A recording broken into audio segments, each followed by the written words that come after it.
So the first thing that I see is that for some of you guys, you finally got to the end of like a difficult time. Your tower moment from the last chapter came to an end, but then maybe right before it ended or right after it ended, somebody got another charge. There's negotiations going on regarding this stuff. Or you could have just, it doesn't have to be a charge, but you could have gotten a fight with your significant other, but you're trying your best to negotiate, but whoever it is does not have good prices. Basically, there's no guarantee that it's going to work. The problem is that this person is not actually divine. They feel like they're not connected to God at all. Are you connected to your higher power? I feel like a lesson to be learned can come in many lengthy forms, starting from just accountability to wanting to change, needing to learn a skill to do it better. But in this case, somebody's actually very greedy. Somebody's been screwing over a lot of people. We have the Six of Pentacles here. We have somebody that has unpaid bills. There's a lot of money problems going on. They have bad debt. They're very greedy and selfish and stingy, and they have not even been turning to God ever. Like, they're super duper like 3D. It says that this person was biting the hand that fed them. I left you before you could leave me. We have the Queen of Pentacles here. So for whoever got left, I do feel like you have great things coming your way. You left me before I could leave you, huh? You sure I was going to go? Fertility, though. For those of you who are wanting to have a baby, that's coming. Prosperity, sensuality, responsibility. You actually, you totally turn around your whole life after this scenario.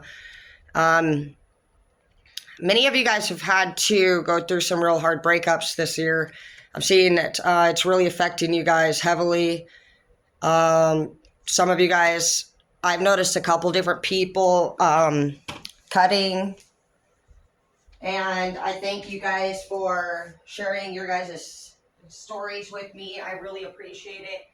I got to hear about two people and their experience with cutting. And so I've also saw it in this chapter that there's some accusing going on to the wrong people, like very aggressive accusing. I've seen some feminine putting hands on the masculine. I have not seen any masculine putting hands on the feminine. Good job, guys. But yes, I've seen at least 3 or 4 different girls hitting their men. There's been some jail stuff going on. Some of you guys are even going as far as to admitting yourselves into a detox treatment center, stuff like that. I'm not going to quote, I'm not going to tell you if you should or shouldn't go or not. That's totally fine either way. But what I can tell you is that if you're going because somebody else told you that you need to, I just don't really feel like that person has your best interest at heart.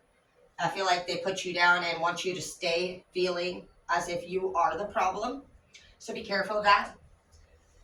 Be careful of anyone who tells you anything, because they need to understand, and you need to understand, you're all different creations of God, and you're handmade. You're uniquely made. You're wonderfully and beautifully created. And if anybody was going to tell you to do anything in particular, it should be him. Who are you listening to? Some of you guys don't have a connection with your higher power, and so you're gonna end up doing a very lengthy lesson in this chapter. That's the biggest thing right there, is that you are not you're too 3D. You're so tangible. You're obsessed with the tangible. You're running after a person. When you're not with that person, you could be into substance abuse just to kind of pass the time. This person has another person, and it drives you insane. But I do think that there is a good thing for you to go and get help that you need. But a lot of that help that you're going to find, that you're going to receive, is codependency and how to actually stay away from this particular person. So that's a lot of times they don't understand that. When they sit there and tell somebody, oh, get better, you would be more than surprised, dude, how many times your counselor's going to say, Well, I'm just thinking, honestly, maybe it's not such a good idea that you two talk. DOC will end up saying it. Your families will say it. I'm sure they already have.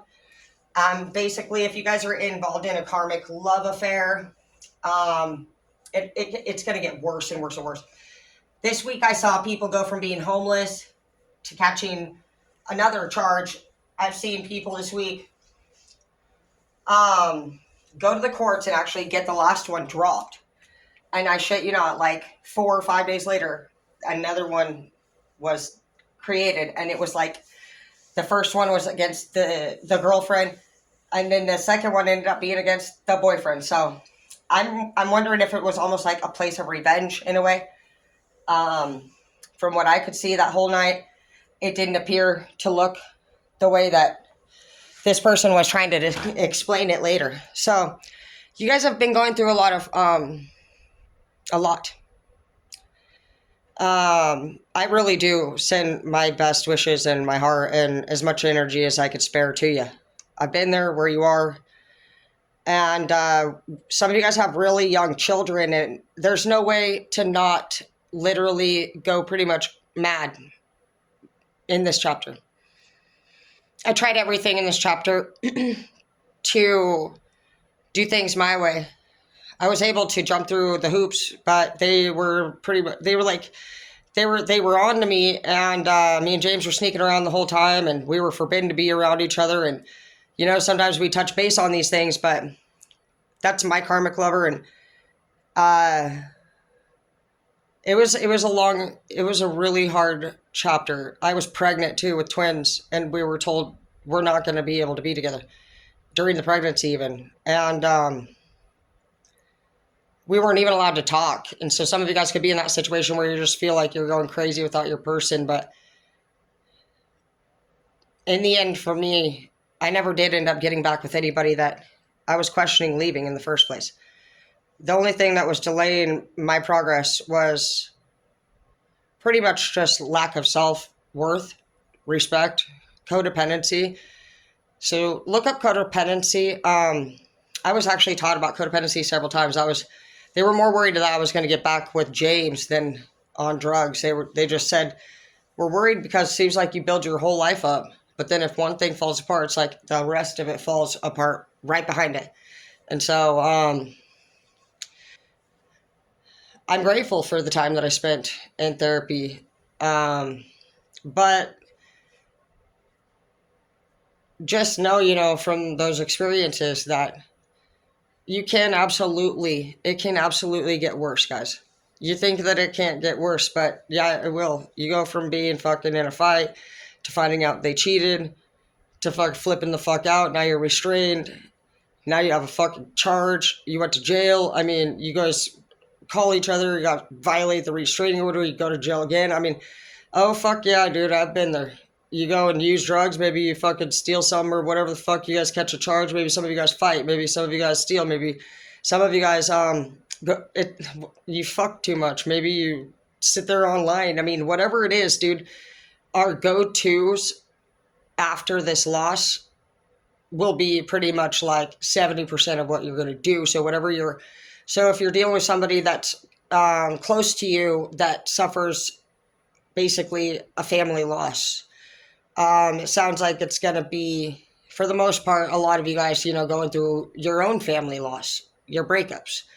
I consider our biological, people family number one, but the family that we create is ours, and it's your first time. And you guys have to know that a lot of this stuff we develop all of it from just watching other people and the way they love each other. And we see people that do things this way and that way, and we're like, I want to be like this, or I don't want to be like that. And we hear so much from other people telling us what we should or shouldn't be like too. And I feel like somebody was in your guys' energy a lot during your relationship, and I feel like they were just,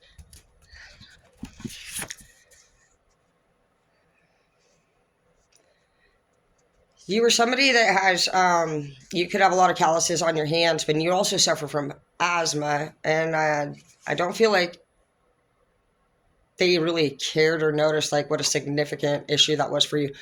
to be out there working long hours with your breathing the way that it's actually been 3 or 4 times as hard as the average person, and that's not even controllable. It's something that you were born with. And also this stress level that they take you to, you could have panic attacks, you could just feel like you can't breathe, you could go to work and be overworking yourselves because you have different belief systems with whoever it is that you return to, or you just don't want to go back to the argument. Absolutely no.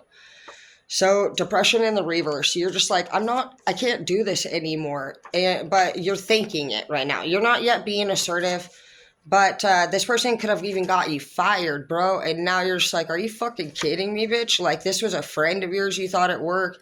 This person was out to fucking honestly gain popularity. It could have been a position, but they could have also feared that you were a threat to them if it came to a position. Some of you guys found out that there were going to be some raises coming up in the future.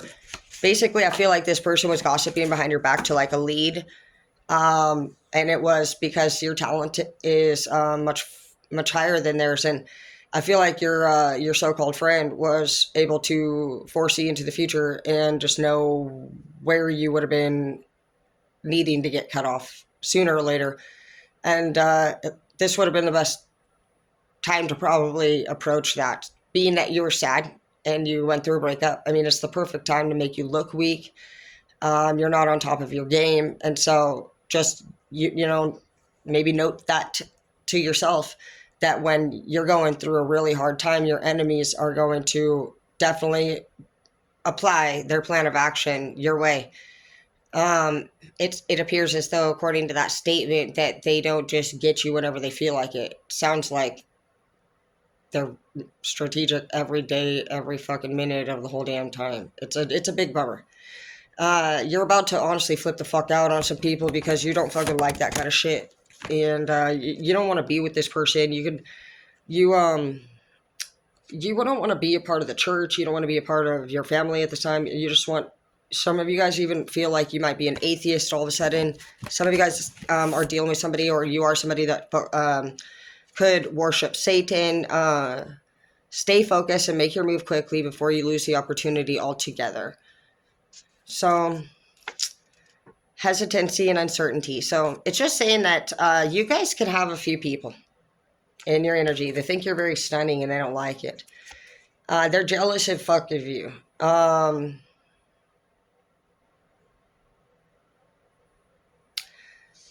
They're not sweet. They feel like you're a threat. If you're at school, somebody's crush could have said they liked you. But you have DOC here, and you need to make sure that you're not calling out for no reason. And if you do call out, you're going to have a doctor's note, because it's been saying all day that some of you guys are going to lose a job for calling out. And obviously you're being targeted in the reads, attendance in the reverse, and a secret here. See, somebody's plotting against you for sure. Make sure that you have everything in line when it comes to being prepared, because they're going to try everything. That's what they're going to do. You're going to shine no matter what through this. You may even leave the town that you're in and go travel to a different area. Yeah, you may go somewhere near the water. You realize that you deserve good things. You realize what it takes to actually clean your energy, and that means completely. That means all the people. And you maybe will have a shot of Fireball and get back out there and fucking enjoy yourself. Somebody's going to try to rush you all of a sudden, and you're just like, bitch, stop. You don't want a mediocre ass motherfucker. You're not even ready for love. Especially, you're not here to fucking be bossed around. You're like, I'm literally working on myself, my health.